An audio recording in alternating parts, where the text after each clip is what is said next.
everyone, and welcome to Price Lanes, Price's Corner in Wilmington. This is Len Holmquist in company with Ward Novak, the Secretary of the Wilmington Bowling Association, and we are about to bring you the championship match in the Bowlers Gazette Top 10 Tournament Prep Boys competition, and this is Jim Johnson III, who gets a huge opening frame break, gets that 9-pin to topple out, and he'll count a strike in his very first frame. He is going against Michael Reeger. Jimmy Johnson III is seated number 1 into the competition. Michael is seated number 2. Michael, 11 years of age, and he's in the pocket, and he's got them all to go down, and fireworks right here at the beginning of it, Ward.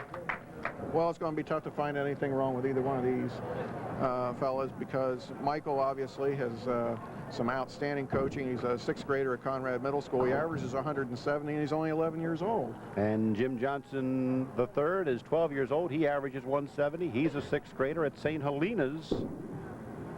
And another pocket shot by Michael Reeger. We have the makings of a real barn burner. This is going to be a pretty awesome match. Jimmy Johnson. The name's familiar. The name is very familiar. His dad, of course, is Jim Johnson Jr., JJ, PBA champion, recent PBA champion. I think there have been 4 shots. I think there are 4 strikes. Where's Tom Smith? Tom, I don't think Tom wants to tangle with these two right now. These two young men are all business, and they mean it, as evidenced by our scoring so far. Both have opened with doubles. Jimmy's mom, Terry, a very accomplished bowler, a member of the Delaware Women's Top 20 rankings for a number of years. Most of you know the legendary status of his dad. Crosses over this time, and we'll have to pick up that spare. He's already wearing a PBA shirt, you may have noticed, Ward. Yes, I did. Is that portent of things to come? Probably. Usually it runs in the family. Once you get somebody there, it normally rubs off. Down through the years, that has happened over and over and over again. 14-pound ball from a young man who is quite adept at what he's doing with it.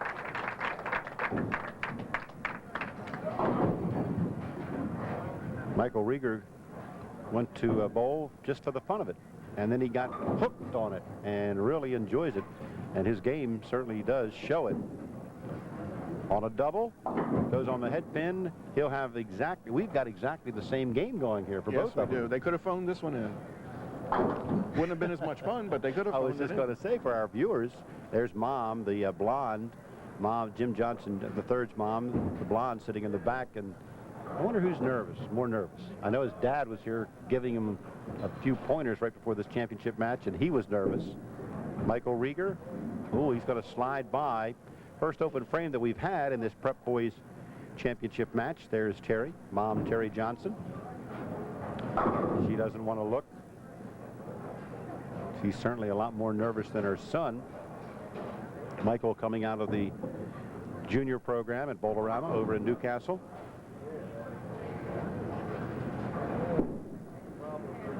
Back into the pocket area, and he'll have the 7-pin to try to pick up this time. Yeah, he got a wobbly 7-pin, though. It could have gone. You'll notice that he keeps his arm swing real straight, comes up through the ball, and gets real good back-end reaction. Both of these young men primarily using 14-pound equipment.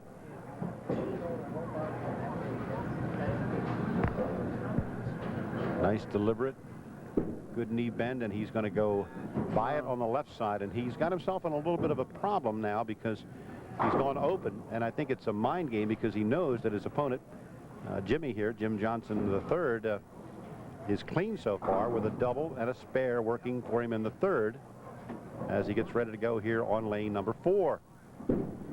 He got a little bit right. It does come back for him, and he gets a 5-7 to fall belatedly. Yeah, that was that shot earlier when we did the top 20 women's. You'll remember that Susan Turchin was playing that light shot, getting the head pin off the wall, taking out the 5-7. So Jimmy has got it all working for him right now. Wonder what his classmates at St. Helena's are going to say when they see him on TV doing so well with a bowling ball. They know about him already, I'm sure, and he is in the pocket. Is he ever? Hits himself a double. And Tom Smith has left the building, I understand. Yes, he's running. Yeah, he doesn't want to take on these two young men, either one of them. We'll be back with more of our championship match in the Prep Boys division of the Bowlers Gazette Top 10 tournament in just a moment. It's the pocket here, and he doesn't have to worry about any of those corner pins this time around. He's back on it. Throws a real nice shot, gets real good lift on the ball, just as Jimmy does. Jimmy gets that ball down the lane really nice. You know how easy it looks to keep the composure when you're this young, bowling for a lot on television for the first time, both of these young fellas. Well, for those that are at home watching this and don't know when we're taping, it's 9:30 on a Sunday night. It's a school night, and these fellas don't even seem to be tired. Are you tired? I'm exhausted. And you haven't thrown any balls. I haven't touched one. My hand's not swelled though. Michael will have the 5-pin staring at him. He's had trouble left and right with single pins. Let's see what he'll do with this 5-pin.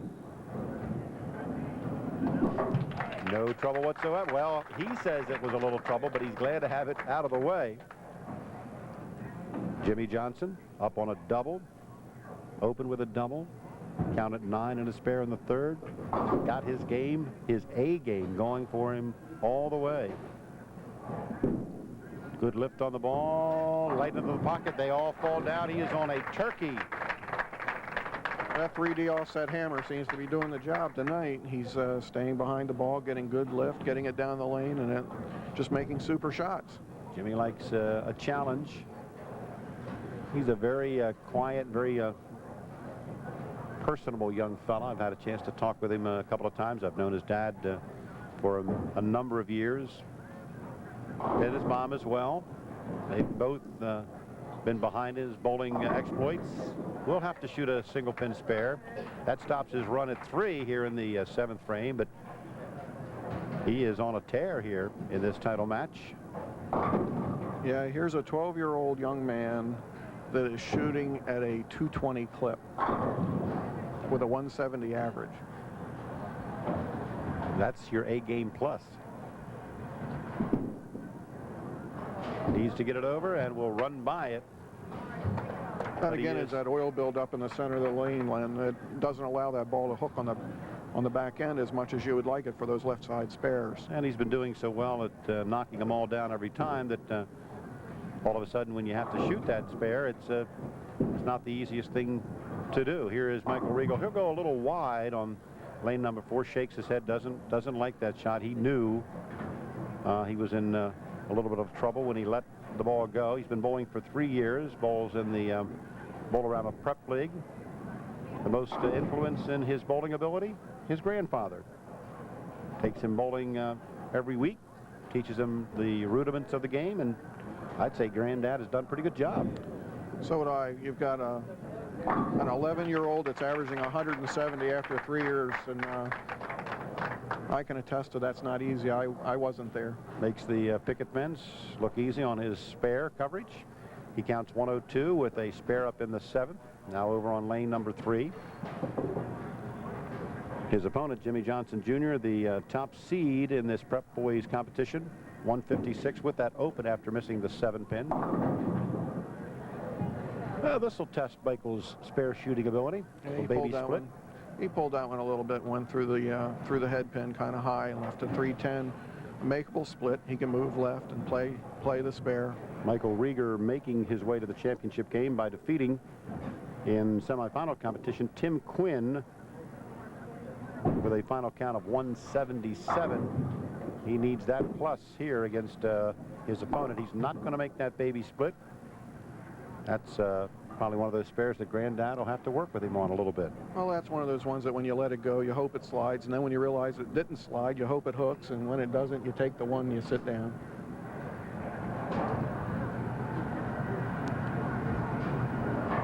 Jimmy Johnson right into the pocket. Oh, nice kick out of the 7-pin.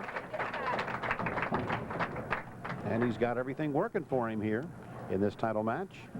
He's getting good lift on the ball. He's getting the ball pretty much in the same area every time, and he's getting good back end reaction. You put that together, and you're going to bowl a good game. And he has a good instructor too. And he's got one of the top players in the country. One of the best in the country. You're right. Solid pocket hit. Will the 10 go? No. Little tap, but it won't go. But he basically has this title match wrapped up. He knows it. Takes a look at the score. He's been bowling long enough to know that things are going his way. The best that his opponent can do right now, if he strikes out in the 9th and 10th frame, would be 189. And Jimmy is going at a better than 200 pace. Didn't make the 7-pin earlier, but he easily covers the 10-pin. He worked on that in our prep before this title match. And practice, he was lining up to shoot the 10-pin to make sure that he wasn't going to miss it when he left it. Good lift on the ball by Michael, but carries high on the head pin, and he will not be able to make this spare. 4-6. You just don't make this spare.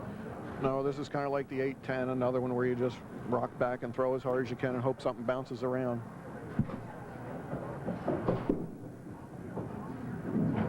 Trying to do something a little bit with it, maybe get it to kick around, and it does not play well for him. And he'll count 137 through the 9th. And Jimmy Johnson Jr., little Jimmy, is going to win the prep division of the Bowlers Gazette Top 10 tournament.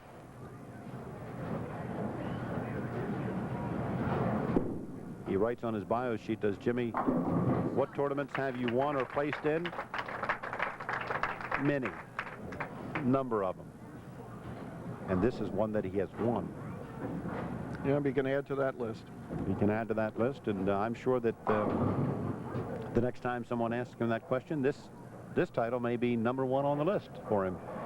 Not just a mini title or a mini place, but something very, very special to him. Here's Michael Reeger. He finishes strong, or is on the way to finishing strong with a double. It's that relaxed shot again. Yeah. Game's out of the wood. Yeah, and you then bowlers just relax. And you bowlers do that all the time, you know. What, wait till it's out of the wood and then you relax? wait till it's over, done with, and then you relax. It's okay. It's the re-entry ball. It gets you to come back. And those of us who run tournaments, we love for you to relax. Solid Three effort. super shots. Super shots by Michael Reeger to finish out. He's going to go down to defeat, but he will be remembered for that fine performance in the 10th frame as he relaxes and counts himself a turkey. Well, this will be interesting for the record books. You know, we talk about sons and fathers that have 300 games together. This is going to be a case of the top 20. We got a father and son now with top 20 titles. Jimmy Johnson Jr. on his way to a very, very, very fine performance. 170 average bowler, 6th grader at St. Helena School, and his classmates will be cheering him on here. Mom and Dad are proud, I know that. Even our cameramen are in awe at this point. 206 with this strike already, and he's going to produce more than that. Let's see if he can double up here. Into the pocket. That's a double. He's going to be in the 220s with this performance. An outstanding performance by Jimmy Johnson III. More to be heard from this young man. Absolutely. I mean, he had the PBA shirt on, and he looked better than some of the PBA players that we've seen lately on TV. At least he scored better. Good finish. 225. 225, and there you have our champion of the Bowlers Gazette Top 10 Tournament Prep Boys Division, Jimmy Johnson Jr. What a performance for that young fella as he wins over Michael Reeger, 225 to 167 final score for Ward Novak. This is Len Holmquist. Hope you've enjoyed the show. The performance by the next legend to be, Jim Johnson Jr.'s son and Terry Johnson's son, Jimmy III. What a great show.